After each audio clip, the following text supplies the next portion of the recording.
Hey YouTube, this is Eddie, and today I'm talking about how this dumb watch on the right-hand side here, made by the micro brand Vair. This is actually the Vair Korean field watch. It's really cool. I'll talk about the watch.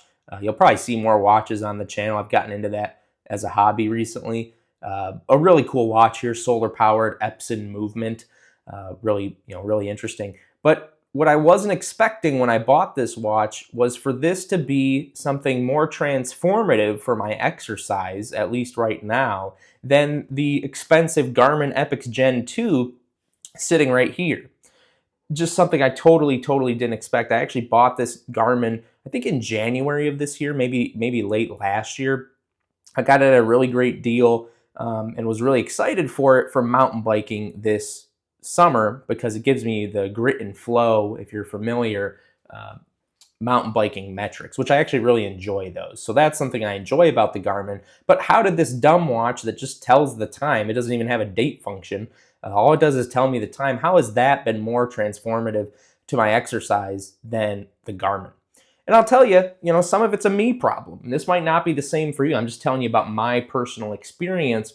And my personal experience is that the metrics on the Garmin sometimes, not all the time, are too much. I love taking this on my mountain bike rides. That's awesome. But I'll tell you why I love taking it on my mountain bike rides. Because at least the trails that I ride, these flow trails near my house, once you're on, some of them you're on. It's a loop. And once you're on the loop, you have to complete the loop. You have no choice. And then other ones will have one central loop, and then you can break off if you're feeling good or want more technical terrain or want a longer ride. You can go on these subsequent, let's say, tertiary loops to mountain bike. And I love that. And I love the metrics that my Garmin provides. I'll never want a mountain bike without my Garmin because of those reasons. Once I'm on, and it can give me my metrics, my grit, my flow. But when when I'm in another exercise and I don't have that opportunity, let's say, to just be on, right? Oh, I'm walking near my house. Okay, well, I could turn to go back home at this block, or I could turn back home at this other block. Or if I'm biking in the city, which I do on my e-bike quite frequently, that's another really great actual tool for the Garmin. But when I'm e-biking, I can turn around at any time.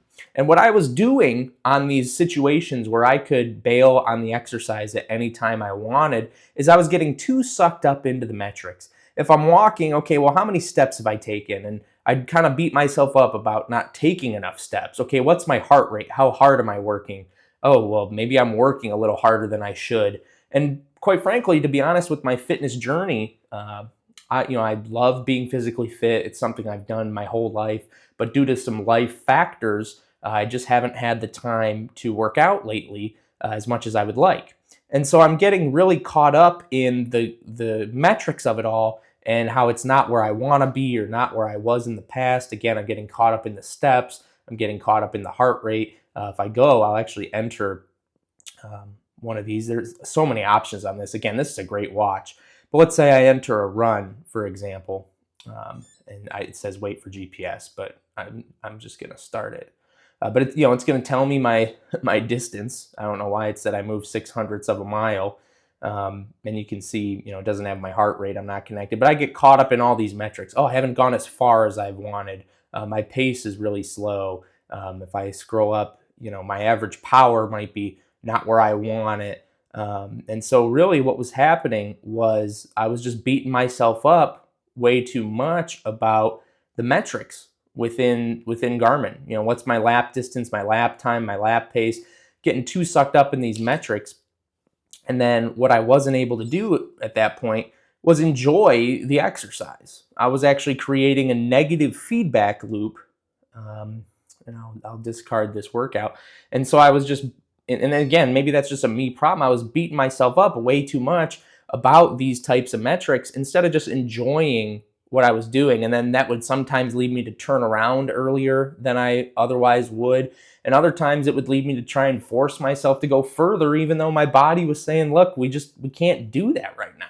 And so the Vair, and it's not the Vair specifically, but for me it was because it's a field watch. But a field watch or something like this versus a dress watch has really transformed the way that I have exercised, because it's nice for me to know, especially if I work out in the evening, what time it is because I want to make it home from my bike ride or whatever it is before the sun sets, or, in time for dinner or any of those types of things. But beyond that, I just get to ride my bike, or I just get to go walk, or I just get to be in nature, or whatever it is. I don't have to worry about, oh, my heart rate, my steps, my power, my lap pace. No, I'm just out. And this is just telling me what time it is. And this khaki strap came with it, pretty nice. I actually brought the other strap. This Wear watch came with two different straps.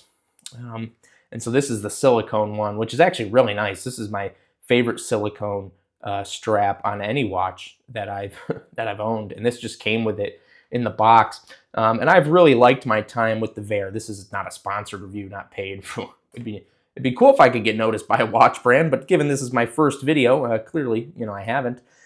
But anyway, I'll never accept paid reviews. But beyond the point, the Wear watch is really nice. I love that it's inspired by the Korean War, because the field watch specs are most often World War II, and I really like what we have here. I also really like, you can see at the bottom here, it says 10 ATM waterproof, but also USA assembly. This watch was assembled in the United States, which I really appreciate, obviously giving people a job, doing something and building something in the US.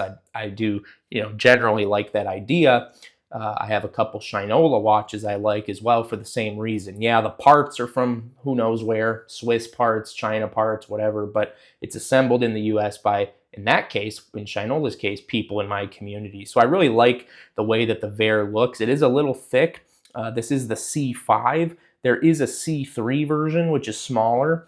This one I think is like 39 mil, 40 mil, something like that. Fits really nice on my wrist. I really like it. And let's look at kind of what you get in the box otherwise. And I'm going to give my full-throated recommendation to this Wear, micro brand watch. To be able to get a solar power movement from a brand like this, a micro brand, I don't know how they're able to keep the cost down like that. And I think the quality's been really high on the Wear. But this is inside the box what you get. This is the watch. It actually came pre-installed with this silicone strap. And then this other Wear box was the khaki strap. So they have a couple strap choices. So in there wasn't much. It's just if I open the box here, which is kind of difficult. But yeah, I mean, nothing in there, just holds the watch, as you can see. And then the other one just held the strap. But I've got the card down here, if I can fumble it out of the case here.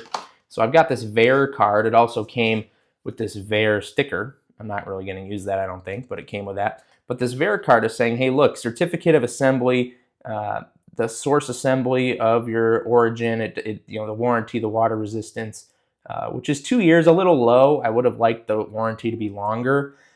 But you can see it's actually signed. This isn't like printed on auto pen. This is a real signature from the person who assembled it, and that's really cool to be able to get something like this. It was $279 when I got it, but if you buy your first item from Wear, like you've never shopped with them before, you can get a coupon code sent to your email. So I'm looking at my receipt here. I spent $251.10 on this watch. And, I expected to wear it with some cool outfits. I expected to, wear it out maybe if I was just on a brief walk. But I didn't expect to choose it over my Garmin unless I'm mountain biking. I choose it over this Garmin with regularity. And I think that's going to change over time, as I get into a better state of fitness and really want to start tracking things more regularly.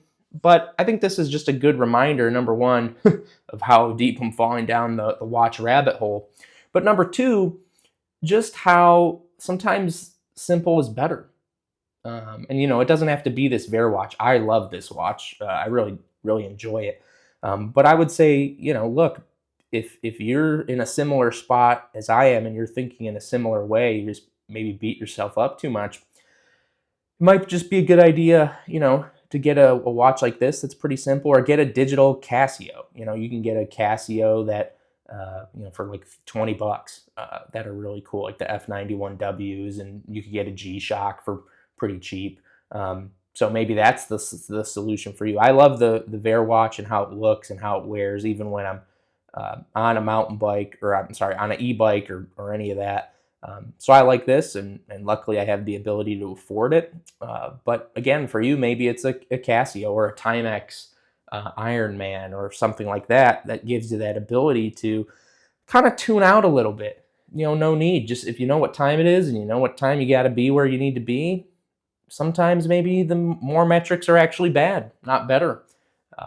So that, yeah, just a couple thoughts from me on some interesting things in my life. And if you want more watch content, let me know. I'll probably, honestly, I'll probably make it anyway. It's been a cool hobby, and there's really cool technology in watches, whether that is, your smart watches, your fitness trackers like a Garmin Epix. This is a great watch, even though, my use of it's a little different.